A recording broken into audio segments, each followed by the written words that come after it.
When most people think about income, they think about it as an end in itself. They believe the goal is to make more money so they can spend more money. And that cycle keeps repeating until life ends or the job ends, whichever comes first. But if you want to build wealth, you have to think differently. Income isn't the finish line. It isn't even the goal. Income is just the starting point, the raw material that you're supposed to transform into something greater. It's like clay in the hands of a sculptor. It has no lasting value unless you shape it into something that endures. This is why wealthy people think differently about income. They don't ask, how much can I spend? They ask, how much can I convert?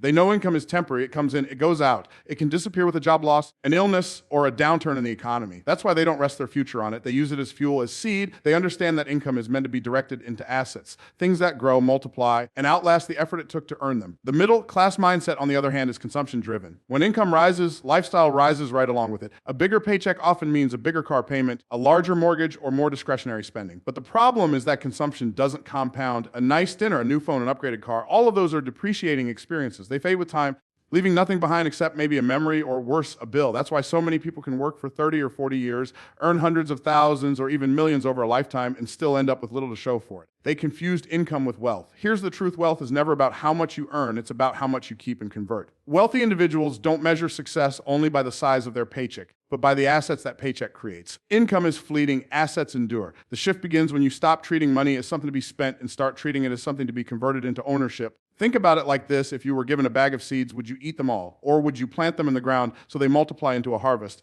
Eating the seeds gives you satisfaction today, but planting them creates abundance tomorrow. That's the fundamental difference between income and assets. Income feeds you for the moment, assets feed you for a lifetime. And this shift is not just about math, it's about mindset. It's about reprogramming how you see money. Every time money comes into your hand, you have a choice: is this seed to be consumed or seed to be planted? That single question can determine whether you remain in the cycle of living paycheck to paycheck or whether you step into the cycle of multiplication and compounding. Now, some people will say, but I don't make enough money to invest. That's the very thinking that keeps them stuck. You don't wait until you make more money to begin converting income into assets. You begin with whatever you have. The act of converting is what creates the habit, and the habit is what positions you for growth. Even small amounts, when consistently directed toward assets, begin to shift your trajectory. And the earlier you learn to make this shift, the faster wealth compounds. Here's the paradox: most people work for money, but the wealthy make money work for them. And the bridge between those two realities is this mindset shift about income. If you treat every dollar as a tool, every paycheck as an opportunity, then you'll stop seeing money as just something to live on and start seeing it as something to build with. And let's be clear, this isn't about deprivation. It's not about never enjoying your income or living like a miser. It's about priority. Wealthy people enjoy luxuries too, but they enjoy them differently. They use income to acquire assets, and it's the assets that eventually pay for the luxuries. The middle class buys luxuries with labor. The wealthy buy luxuries with leverage. That's why their wealth continues to grow even as they enjoy life. So, redefining the purpose of income is the first and most critical step. If you don't make this shift, the rest won't matter. You can study investing, you can read books about assets, you can dream about passive income. But if you keep treating income as something to be spent rather than something to be converted, you'll never cross the bridge from working for money to having money work for you. The seed in your hand right now, the paycheck you earn, the revenue your business generates, that's your opportunity. And the question is, will you consume it all or will you convert it? Because here's the simple truth: income spent is income gone, but income converted becomes wealth. And wealth, unlike income, doesn't vanish with a missed paycheck. Wealth endures. Wealth multiplies. Wealth buys freedom. So let me leave you with this thought. The next time income comes into your hand, don't ask how fast you can spend it. Ask how wisely you can convert it. That single question, if you take it seriously, could change the trajectory of your entire financial life. Most people think that if they just work harder and make more money, wealth will eventually come. But the truth is, the path from income to wealth isn't built on effort alone. It's built on structure. And one of the most important structures you need to master is how you allocate your income. Because if your money doesn't have a plan, it will find its own plan. And that plan is usually consumption. Here's what happens to most people: money comes in and almost instantly it flows out to cover expenses, bills, wants, and needs. Whatever's left over, if anything, is considered savings. That approach is backwards. The wealthy don't treat savings or investment as what happens at the end of the month. They treat it as what happens at the beginning. They assign their money a purpose before it ever gets a chance to disappear. That's the key difference between managing money and letting money manage you. Think of income like water flowing in a reservoir. If you don't direct where that water goes, it will spill over, seep into the ground, and be wasted. But if you design channels, if you build irrigation systems, that water can feed crops, grow, harvest, and multiply. That's exactly how money works. Without clear allocation, it disappears. With clear allocation, it multiplies into assets, security, and eventually freedom.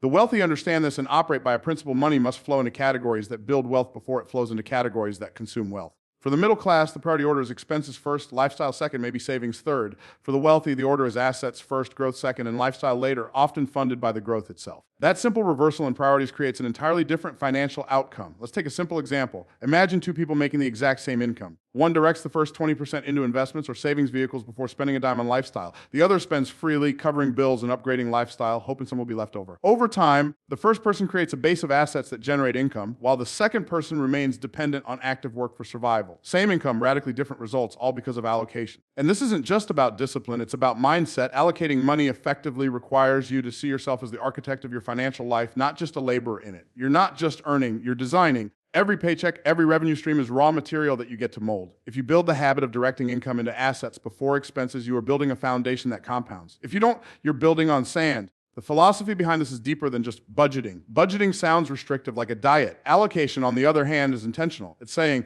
I am choosing where my money will live, because if I don't, it will choose for me. And money that chooses for itself always flows to consumption, never to compounding.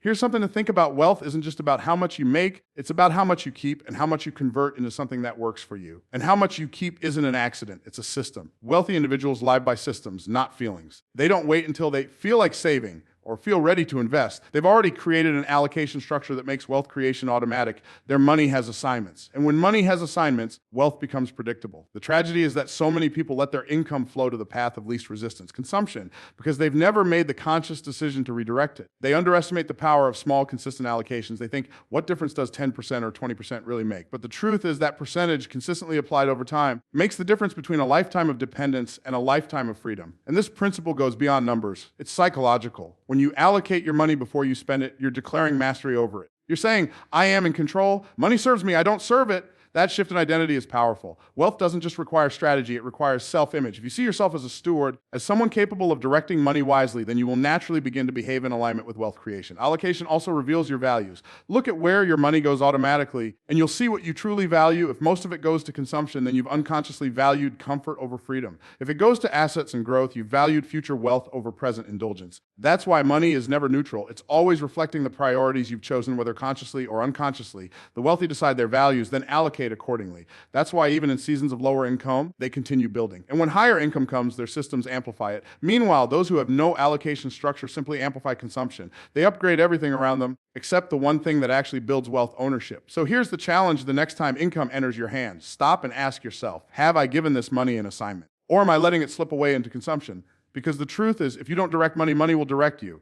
The secret is not earning more and hoping wealth shows up. The secret is mastering allocation so that every dollar that flows into your life becomes a servant to your vision, not a slave to your appetites. And I'll close with this: every dollar is a vote for your future. Where you allocate it determines what kind of life you are building, so don't just earn money, assign it. Because the wealth you desire isn't hiding in some future windfall. It's hidden in how you allocate what you already have. If you want to understand the difference between people who remain trapped by their income and those who convert that income into wealth, you have to look at how they think about multiplication. Most people only think in terms of addition. Make a little more money, spend a little more money. But wealthy people think in terms of multiplication. How can this dollar grow? How can this seed expand into a harvest? How can today's effort create tomorrow's cash flow? That is the essence of turning income into assets. It's not just about keeping money. It's about deploying it into places where it multiplies. The wealthy know that money sitting idle loses value. Inflation eats it, opportunity costs diminish it, and fear suffocates it. But when money is placed into assets that generate return, whether that's real estate, businesses, intellectual property, or investment vehicles, it begins to work harder than you do. The goal isn't to keep trading time for money. The goal is to make money trade for you.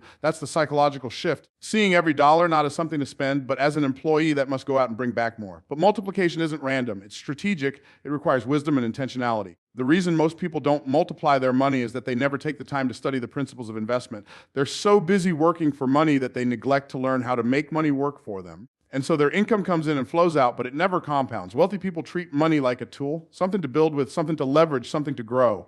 Poor and middle class thinking treats money like a reward, something to consume. That single mindset difference explains why one group moves forward and the other remains stagnant. Here's something important to understand: multiplication isn't just about financial vehicles. It's about value creation. Assets multiply when they're tied to value that expands over time. Real estate multiplies because land is scarce and people need places to live and work. Businesses multiply because they solve problems for more and more people. Intellectual property multiplies because once an idea is created, it can be sold infinitely without recreating it. Multiplication is tied to scale, and scale comes from creating value that serves beyond yourself. Think of it like plant. If you eat all the seed, the harvest ends with you.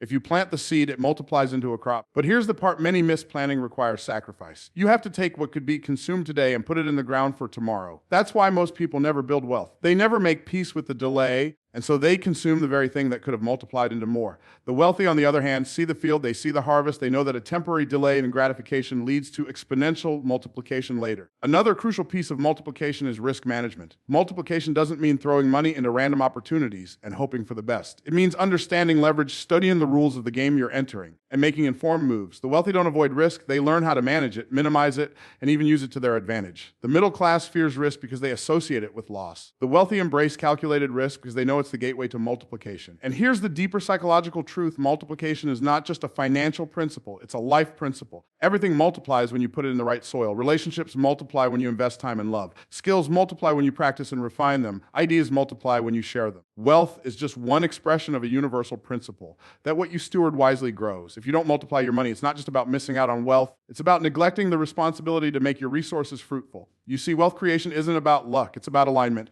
When you align your income with multiplication, you're aligning with a law that's as old as creation itself, sowing and reaping. And the law is universal. If you sow wisely, if you allocate strategically, if you allow time to compound your efforts, multiplication is inevitable. It may not happen overnight, but over time, the harvest is undeniable. So the question becomes, what are you doing with the dollars you hold in your hand right now? Are you consuming them, or are you multiplying them? Are you treating them like seed, or are you treating them like snacks? Because the answer to that question will determine whether you remain stuck in the cycle of working for money, or whether you step into the freedom of having money work for you. And let me leave you with this thought: every dollar has a destiny, but you decide it. If you consume it, it dies with you. If you multiply it, it outlives you. So don't just earn income, transform it. Multiply it. Turn it into assets that will feed your future and the future of those who come after you. Because the ultimate test of stewardship is not how much you made, but how much you multiplied. Most people think of assets as something you build for yourself, to buy freedom, to fund your lifestyle, to escape the grind. And while that's part of the story, it's not the whole story. The wealthy think about assets in a completely different way. They don't just see them as tools for survival, they see them as tools for permanence. The middle class builds for today, but the wealthy build for generations. That shift, thinking in terms of legacy rather than just lifestyle, is what turns assets into something that outlives you. See, here's the thing: survival thinking is short term. It asks, how do I pay the bills this month? How do I keep my head above water? Even success thinking can be short term. It says, how do I upgrade my lifestyle? How do I get the bigger house, the nicer car? But wealthy thinking steps back and says, what can I build today that will keep producing tomorrow, even when I'm gone? That's not just about money, that's about mindset. Because the real test of wealth isn't what it buys you in the moment, it's what it sustains when you're no longer here to manage it.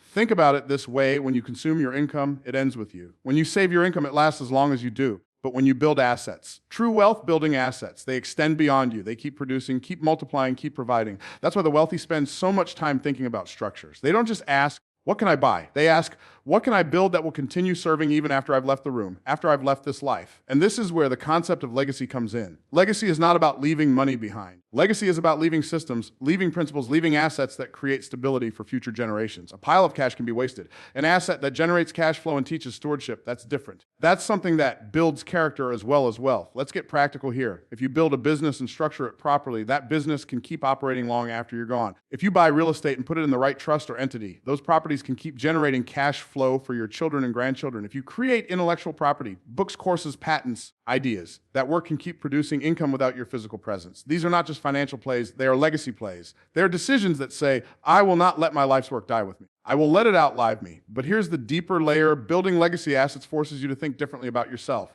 It moves you out of the identity of a consumer and into the identity of a creator. Consumers live for today, creators live for tomorrow. Consumers leave bills, creators leave blueprints. And the blueprint is more powerful than the bank account because it creates a pattern that others can follow and expand. Now, this doesn't mean you can't enjoy the wealth you build. Wealthy people do enjoy it, but they don't confuse enjoyment with purpose. They know that wealth enjoyed today is temporary, but wealth built into assets is permanent. And permanence is what separates financial noise from financial legacy. Here's a truth most people overlook: you're going to leave a legacy no matter what. The question is whether it will be one of debt and consumption or one of assets and creation. If you do nothing, your legacy may be stress, burden, and missed opportunity for the next generation. But if you decide to turn income into assets that outlast you, your legacy can be security, vision, and possibility. That choice is in your hands right now. And here's the beautiful thing: you don't have to be wealthy today to start thinking this way. Legacy doesn't begin when you have millions. It begins when you decide to allocate your dollars, your time, and your effort into things that last. The small investments, the steady growth, the commitment to creation over consumption, that's the soil out of which generational wealth grows. The wealthy didn't start with legacy because they were wealthy. They became wealthy because they started with legacy. So ask yourself, what structures are you building today that will continue producing tomorrow? What assets are you planning that will grow into trees of provision for your children and grandchildren? What wisdom are you embedding into the way you manage money that will be caught,